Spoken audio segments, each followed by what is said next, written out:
Okay, here we go. Good Times on the Radio is now on TV.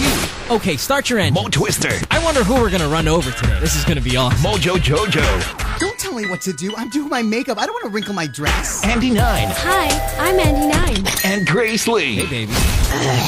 Get the same dose of fun and laughter as they take, shake, and break the boob tube. Good Times on Radio equals Good Times on TV. It's crazy. It's fun. Anything under the sun. Good Times with Mo, Mojo, Andy 9, and Grace Lee on Studio 23, Tuesday, 11 p.m. What is it with the justice system, or what it makes it so difficult here in the Philippines, at least for you, or the things that you've experienced? Well, I suppose the top three is the language barrier. When you're in a room with 10 lawyers and no one's speaking English, yeah, it's very disconcerting. It really puts you off your game. The second is just my basic mistrust of the Philippines justice system. I know enough people who have gone through it and who have come out badly scarred without resolution. All right. And I'm not interested in spending 3 years of my life in a foreign country, in a foreign justice system. And to be completely honest with you, it is because I have HIV. It is an unpredictable illness. I don't want to be in some situation where I need medical attention or so on and so forth, and I'm overwhelmed with anxiety and stress because I feel that injustices are being done to me in your system. It's just not something that I'm willing to put myself through as an individual. All right. I don't have to. This is the thing that I'm most pleased. I don't have to do that. Right. If they want to take me to court, if anybody in the Philippines wants to sue me, take me to court for libel or slander or whatever, go to your lawyer, go file a case, and try to have me extradited. Go ahead. If what I'm saying is lies, if what I'm saying is libel, then it's up to you to prove otherwise. Just like it's up to me to prove my point, which I have. Okay, let's talk a little Gucci Gang here. Anybody trying to get in touch with you since the last time we spoke with you? No one personally has tried to get in touch with me, although a few of them have been poking me on Facebook.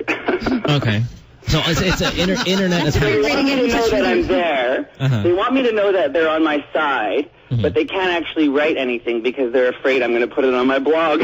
So there are some Gucci Gang members, because the Gucci Gang has gotten really popular because of you. There are some members that are on your side. Absolutely. Okay. Oh, absolutely. I have a few things for you, though, Brian. Bashing all these people on your blog, do you honestly think that would get them to get DJ to pay you back? Well, honestly, I don't personally think I'm bashing these people on the blog. I think a lot of people who comment on my blog take it a step further. When I do, I've also heard a character assassination. That shocks me as well. When I talk about specific people on the blog, look, I'm only trying to bridge a parallel between their existence, their quality of life, their way of life, with the bigger picture in Manila. I'm trying to juxtapose these individuals with the status quo. And there's such a tremendous imbalance that it doesn't sit right with me. I'm not comfortable with it because I've seen firsthand in the Philippines people who are suffering, people who are poor, people who have nothing, children with no shoes. So I can't rationalize that the majority of people in your country need and want and dream. And these people just simply abuse it, take it for granted, monopolize it. Just the greed, the sheer greed, the need for more, acquiring it, accumulating, amassing. It's overwhelming when so many people are doing without. So you're saying that you have said all of these things about these people more as like a social commentary. Absolutely. Hey, look, these people live their lives in the limelight. Tim Yap lives his life in the limelight. Speaking of Tim, Brian, I'm sorry. life in the limelight. How many times have you actually met Tim? I've met Tim many, many times. And I know there's a rumor circulating. He's telling people that he's only met me once, and that's okay. Because Tim doesn't realize how many people he's spoken to have actually contacted me to relay the conversation that they've had. This is what Tim Yap is dealing with. He's dealing with people who he's confiding in, who are turning their backs and telling me what he's saying. Okay. And why do you think people trust you? He has bigger things to worry about. Why do you think people trust you with information like this? I mean, you weren't here that long. Why would they side with you? Is it because of the situation? Do they feel for you? Because they've finally come to the conclusion that what I've been saying for the last year is in fact true. All right. Is there anything that you can bring to the show today in terms of something that maybe hasn't been put on your blog, something new? Any updates? Anything, or I mean, whether it be an update or something explosive or anything that I know you said you have something. Today I'm getting the Western Union dossier, which again proves that DJ received a ton of money from me, and we're getting the Philippine tax department involved because we're going to force him to admit to receiving this money, and then he has to establish what he did with it. But okay. And how do you even know? This is something that he's going to have to deal with. This is something that he just can't run away and hide.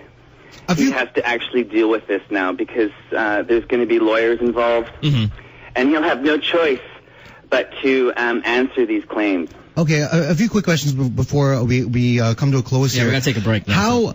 How do you know? Like, one of the blogs posts this past week said that DJ is supposedly back in the Philippines. How do you even know that?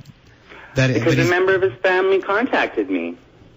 His family? Very simple. DJ has people. I have people contacting me all day. People I've met. You see, these are people that I've met in Boracay and in Manila.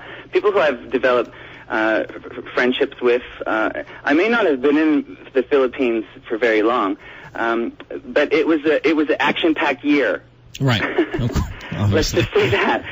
So I'm very grateful to all these people who have extended through to me. They just want me to know that I'm there. And I do know that they're there. Okay. All right. Well, for one person that wanted that's on your side, speaking of these socialites, I know on your blog you talked about Kitty Go. She spoke out on television already. She's a socialite, author, and feisty diva based in Hong Kong, Filipina. But she's all of those things. Because I know she's tuned in right now. Is there anything that you want to say to her? I know she'll be calling in tomorrow. Well, first of all, Kitty knows how much I love her, not only because she's a brilliant writer, but because she's supported me from the very beginning on my blog. She's just an incredible individual who has a lot of courage and bravery to come out and say the things that she said. And to be honest with you, she really is a trailblazer. And her support, I don't know if I could have gone this far without the support of people like her, because she does give my blog credibility.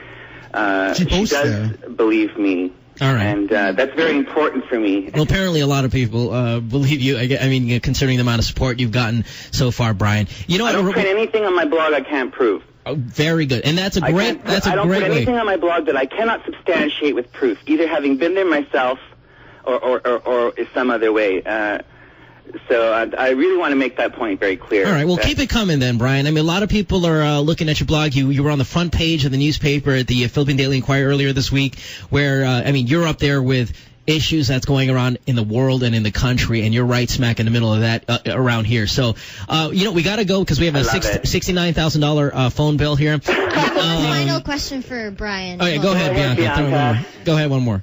After this all blows over, Brian, would you ever consider starting a career in the Philippines of any kind? Oh, absolutely. Like a TV host, radio DJ? What would be your preference? There's no question that the Philippines proper is in my future. There's absolutely no question. I've made it clear on my blog that I have a deep, deep passion for the race. Yeah, but won't you think it'd be dangerous considering the people that you've kind of like involved yourself with now in this kind of like? Look, one of the things I'm going to announce on my blog this week, which I'm very, very, very excited about, is I'm starting a foundation in the Philippines. We're doing preliminary work on it right now, and it's a HIV/AIDS awareness education campaign. And I'm going to start it in the Philippines. And so this blog is going to evolve into something wonderful for a lot of people, and I just expect people to come with me on the journey. You know, tolerate it when it's not juicy. You know, embrace it when it's emotional. And just stick with me, because I'm going to turn this blog into something social dynamic, and I'm going to help hundreds of thousands of people at the end of the day with my blog. Because the future essays I'm posting are thought-provoking, and they're edgy. And I just hope people realize my intention is just to do good. turn this negative into a positive, because I am positive.